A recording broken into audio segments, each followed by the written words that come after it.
મહીસાગર જિલ્લાના વીરપુર તાલુકાના ભાટપુર ગામે ખલી તરીકે ઓળખાતા જુજારસિંહને કુદરતી એવી કદ કાઠી આપી છે કે ફરજિયાત હેલ્મેટનો નિયમ તેમના માટે ભારે પડી રહ્યો છે।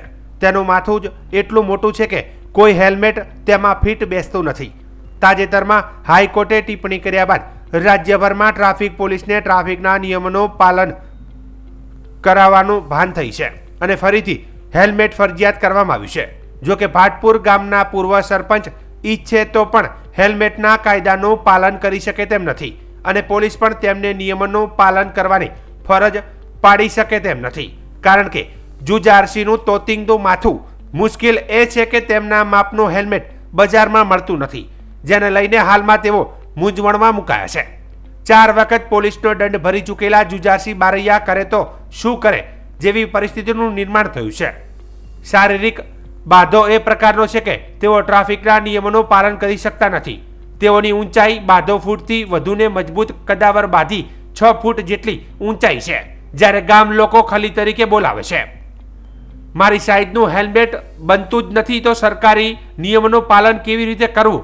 જો કે સરકારના નિયમ ખૂબ સારા છે અને તે સામાન્ય લોકો માટે છે, ત્યારે પાલન કરવાની ખૂબ ઈચ્છા થતી હોય, પરંતુ માથા ઉપર હેલ્મેટ ન આવતા મૂંઝવણમાં અનુભવી રહ્યા છે।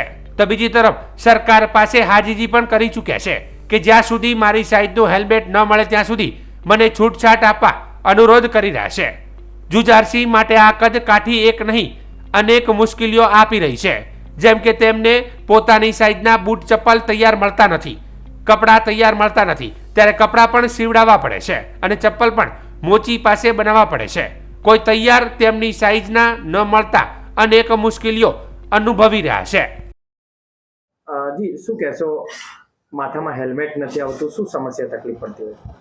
માથામાં મારું નામ છે જુજારસિંહ ગમેરસિંહ બારૈયા, ગામ ભાટપુર, તાલુકો વીરપુર, જિલ્લો મહીસાગર, અને હું 2007થી 12 સુધી પૂર્વ સરપંચ તરીકે રહી ચૂકેલો છું।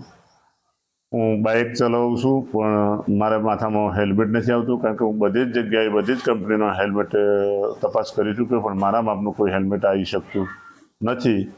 એટલે સરકારશ્રીને એક વિનંતી કરું છું કે મારા માટે થોડી મને રાહત આપે અને તો સારું છે, કારણ કે પોલીસથી રાહત મળે તો મને સારું છે, કારણ કે મને અમદાવાદ બાજુનું એડ્રેસ મળ્યું છે, તો હું થોડા દિવસ 1 મહિનાની અંદર ગમે તો તપાસ કરીને હેલ્મેટ લાવીશ, પરંતુ ત્યાં સુધી મને રાહત આપો તો સારું છે।